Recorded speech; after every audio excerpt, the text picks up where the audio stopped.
So once again, Ryan Parrott, with a brand new Power Rangers comic series, has gone above and beyond writing this story. Like, Ryan always knows how to take it to the next step when having cliffhangers and plot development in these comics. And Mighty Morphin issue number 1 is even crazier than last time, because this is basically a continuation of Mighty Morphin Power Rangers issue 55 we got from a week ago, I think it came out. And Mighty Morphin issue number 1 is crazy. So much happens in this one issue. I mean, there is a lot to go over.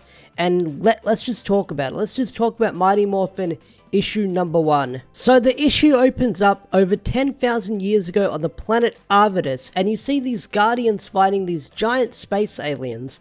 And what you find out later down the line in the next couple of pages, these characters are the Guardians of Eltar. So you see this race of blue people who are essentially from the planet Eltar, where Zordon's from. And I get the feeling from this entire issue with where it ends and seeing the flashback at the start, this brand new arc we're getting into with Mighty Morphin, we are probably going to be exploring the background of Eltar and seeing more of that race of people, because the thing with Eltar in the Power Ranger TV show, or the Power Rangers TV show, we always heard about the planet, but we never saw it. Like, it was something they talk about with, but we'd never see it eventually. And seeing what Zordon's race is like, and what their past is going to be, and like seeing more people from his species or home planet, that is something I'm really looking forward to in this arc. Now, when I talked about the preview pages a couple of days ago, a lot of people were upset that Zordon's a giant blue man in the comics, because in the TV show in Mighty Morphin Power Rangers, they used the stock footage for Baza to show what Zordon looked like in his human form. And what they've done in the comics is they basically retconned it and turned Zordon into a blue man from what we've seen so far. Maybe you'll see him turn into like the Wizard Baza eventually when he gets older and wiser, but in the comics he's this young blue man who's this big blue warrior. So maybe when Zordon's getting closer to retirement and he's more of a warrior, maybe he'll wear the Baza outfit. I don't know, but from what we're seeing now, Zordon is just wearing this awesome armor that makes him look like a guardian of Asgard, which I talked about earlier. So I'm kind of glad we're seeing Zordon and his race being fleshed out in this comic. So after that, we then cut to the present day, where Billy, Zordon, and Alpha are talking in the command center, trying to figure out who the brand new Green Ranger is, because they can't track his Morphin signal, they can't find his DNA, he's unable to be tracked down, and Billy kind of knows what's going on because he was the one fixing the Green Dragon coin, but he doesn't really want to tell Zordon that he's sort of the guy that created this brand new Green Ranger, but even Billy doesn't know who this brand new person is, so it's still a mystery trying to figure out who the brand new Green Ranger is. And from what I've heard, we're not going to find out who this brand new Green Ranger is until next month in December. So we've got another month to wait on until we figure out the identity of this brand new Green Ranger. But I really like Zordon in this issue, because even if there's this brand new Green Ranger, he does have faith in the Rangers and in Billy that they'll find out who this person is later or not, or eventually down the road. So after that, we then cut to the Rangers hanging out in the juice bar, talking about the brand new Green Ranger, wondering if it's something to worry about. Is he a friend? Is he a foe? Who's his identity?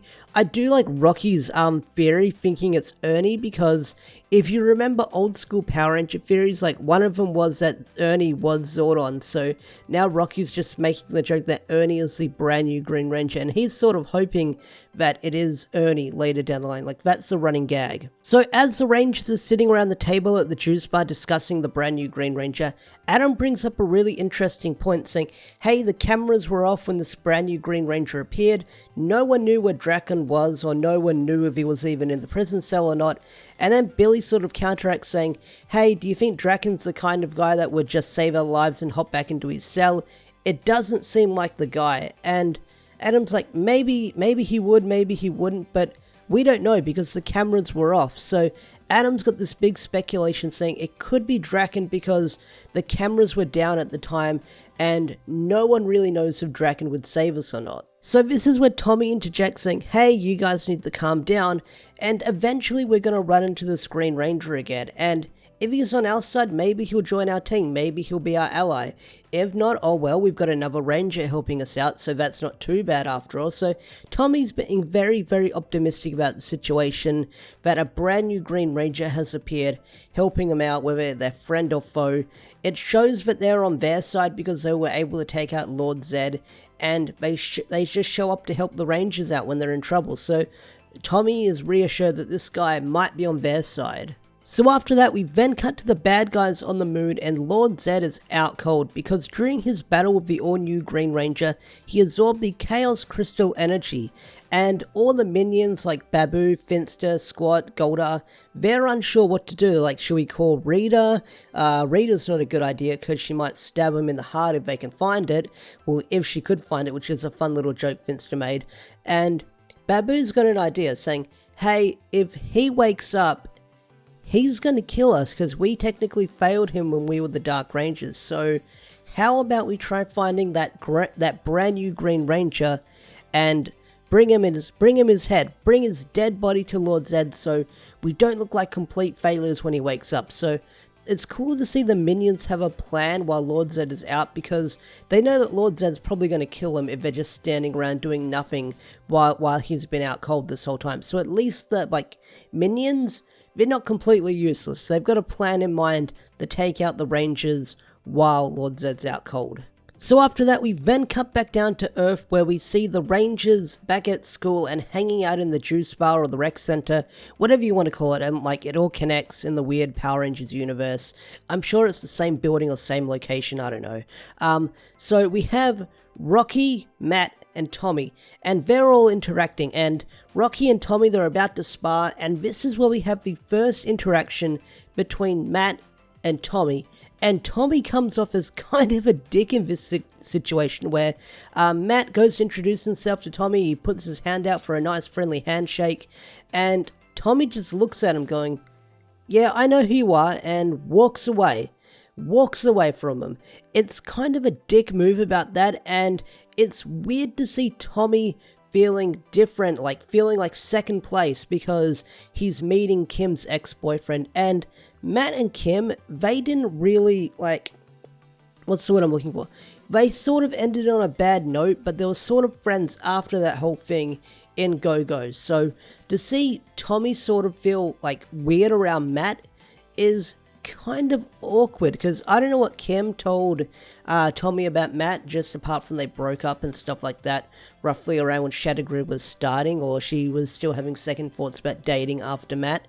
I don't know, it's that whole current boyfriend meeting the ex-boyfriend thing, that situation. So it's kind of weird to see Tommy just not wanting to be cool around Matt, he's sort of distanced towards him. That was kind of weird, but I'm curious what it's going to set up later down the line, especially if Matt's this brand new Green Ranger. That's going to bring a whole new dynamic to these two characters, but oh well, we'll see what happens later down the line. So after that, we then cut to my other favorite couple in this comic, and that is Candace and Skull. And I'm glad Ryan kept Candace around in this comic because she is such an awesome character, and I can tell that Ryan has big plans for Candace in this comic, especially Candace. And we'll get to Candace when we get to the end of the issue, because oh boy, is there a lot to unpack with this character. So I'm glad that Candace and Skull are still a thing in this comic, there's still a relationship.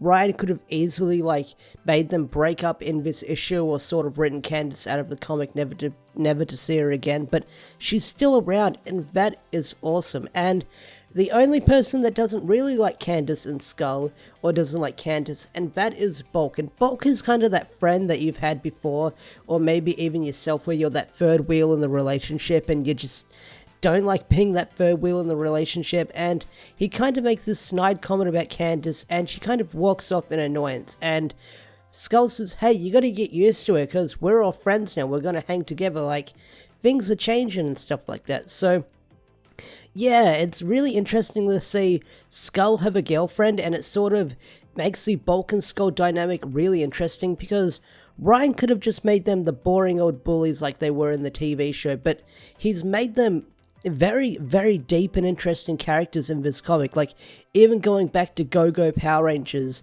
and even issue 24 of Go-Go, where they actually meet Candace for the very first time. Like Ryan knows how to write these characters to make them very, very interesting people, and very relatable, which I gotta give him props to that. So after that, we then get Aisha and Kimberly having a conversation outside their lockers, talking about Billy. And what I really love about Aisha and Adam in this issue, they're the ones who have level-headed questions about the whole brand new Green Ranger situation going on. They're the one viewing it from a really clever angle, trying to get to the bottom of it. They're like the fans. They're like the fans with all the theories going on right now. So the conversation between Kimberly and Aisha says, hey, Billy's the one who had access to this Dragon Coin, and he was obsessed with bringing back the Green Ranger for months. And if anyone could do it, it's probably him, because he's so smart. And Kimberly says, hey, if Billy knew how to do it, we would know, and Billy's not the one who would lie to us. So after that, you then have this really nice wholesome moment of Billy and Zordon hanging out in the command center. Alpha's there too, but the main focus of this conversation is Billy and Zordon. So Billy's eating a sandwich, and Zordon makes a joke saying, can I have a bite? And then you have Zordon talking about his past on Eltar, saying, there was this Eviot tree when I grew up. I used to climb it every day because it had such ripe fruit.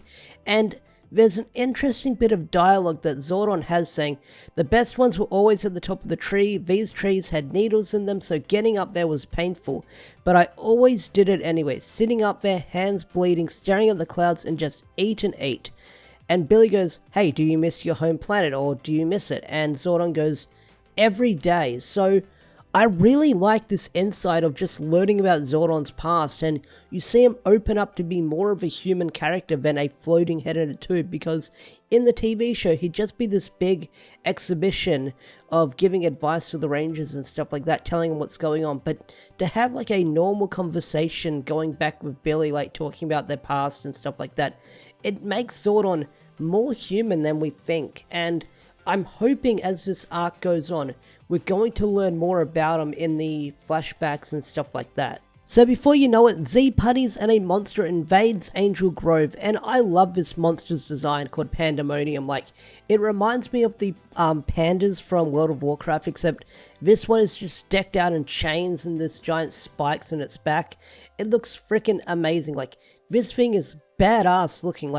Props to the artist Marco Renner. They did an awesome job with the art in this comic. Their artwork is spot on in this issue, in this brand new run that they're doing for Mighty Morphin. This artwork looks freaking amazing, and I love it. So the brand new Green Ranger shows up and knocks this monster around like it's nothing. And as this is going on, Adam contacts Alpha saying, is Draken still in his cell? And Alpha says affirmative. And I really do like Rocky's response here saying, Adam, you owe me $5. So everyone takes on the putties and the monsters, but the all-new Green Ranger easily just one-shots this panda with this special Dragon Strike attack, blowing it into smithereens. So even though that the other Rangers like Tommy and stuff sort of struggled with Pandemonium, the all-new Green Ranger was able to take him out with this one single attack. He does use his special attack called Dragon Strike, but the all-new Green Ranger just kicks around this monster like it's nothing. Tommy was struggling to fight it, but the all-new Green Ranger was able to get the killing blow on this guy. So it shows how powerful this brand new Green Ranger is. So we don't find out who this brand new Green Ranger is. He kind of teleports away, so we don't find out who his secret identity is. And like I said, it might be a while before we find out, so the mystery is still hot on who this brand new Green Ranger is. So after that, it then cuts to the moon where the minions are arguing about their plan failing, and Babu's got an idea. Babu's got an idea they should have brought up since the start of this issue, saying he's got a special potion that can wake up Lord Zedd, but one of us needs to sacrifice our own lives because the universe needs balance. And before he can say, let's draw straws or something, Lord Zedd walks in, and he looks energized. He's more powerful than ever. And what's interesting about Lord Zedd now that he's back up, the green, the tubes that Lord Zedd has around him are now flowing with green in them. So the energy from the Chaos Crystal is giving Lord Zedd some sort of, I'm guessing some sort of brand new power, because those tubes are just flowing with green. Maybe it's just goop or something in there. I don't know, Nickelodeon slime, I don't know. But Lord Zedd says, I had forgotten why I was here, but no longer. All of my demons are returning. So Lord Zedd is back, and he means business. Like, Lord Zedd, from what all the teasers and the comic previews are saying, like the outlines of what each issue is going to be about, apparently Lord Zedd is going to be a huge threat in Mighty Morphin moving forward, and I'm excited to see that, because Lord Zedd kind of took a backseat in Necessary Evil and in the Dark Rangers arc. But if Lord Zedd is going to be more of a threat in this like brand new storyline and comic, I'm down for that. So after that, the issue then wraps up with Skull and Candace on a date, and they've made up after the fight they had earlier on in the issue. So they're walking about, and as they walk, you see the silhouetted person in the alleyway, and Candace notices someone, and she says to Skull, hey, I left my phone back at the restaurant if someone finds, and Skull just runs off. Skull's awesome. He's an awesome boyfriend, the Candace. That is, I'll just say that. So he runs off, and Candace then walks into the alleyway, where you see her talking to the mystery silhouetted person. And whoever this person is, they seem to have history with Candace, because they say to Candace, hey, I've already received the message, and Candace says, already, I was told I would have months or even a year, and the person says, things are moving very quickly now, and she responds with, I understand. So then you see a panel of Candace's arm going blue, and then on the final page, you see Candace in a totally different form, totally brand new form, as she's standing in the alleyway, and she's a person of Eltar, where she says, Eltar must be protected. Holy shit, like, holy shit. Candace is a person of Eltar. She's one of Zordon's races, and I have so many questions. One of them is, I can't believe Ryan planned this the whole time. If he did, props to him, because if he set up Candace from the very beginning for something like this when he introduced her going into Mighty Morphin, holy crap. Oh, I'm speechless. But seeing that Candace is a person of Eltar on Earth, and there are more of Zordon's species out there on Earth, like there are more of them out there, and they have this plan. And whatever this plan is, it must be big with whatever's going on in the Power Rangers comic universe, because if it ties into the Imperials or something like that, that's going to be huge as well. If it ties into whatever Lord Zedd has planned right now, that's also going to be huge. But to see Zordon's race on Earth, and it was Candace the whole time, like, holy fuck, like, I'm glad that Candace wasn't just some, like, weird girlfriend that Skull had, like, some sort of, like, lovey-dovey relationship. Like, Candace is an important player in this comic now, and moving forward, that's going to set so many gears and keys into motion with whatever Ryan has planned next. Like, I have so many questions right now, and I'll have to wait till next month when I read Mighty Morphin issue number 2, because I am lost for words right now. Like, I was lost for words when that was the big reveal on the final page. Like, holy crap. But anyway, guys, that pretty much wraps up my review for Mighty Morphin issue number 1. Tell me your thoughts in the comments section down below. Did you think Candace would be a person of Eltar? Who do you think the brand new Green Ranger is? What do you think Lord Zedd has planned?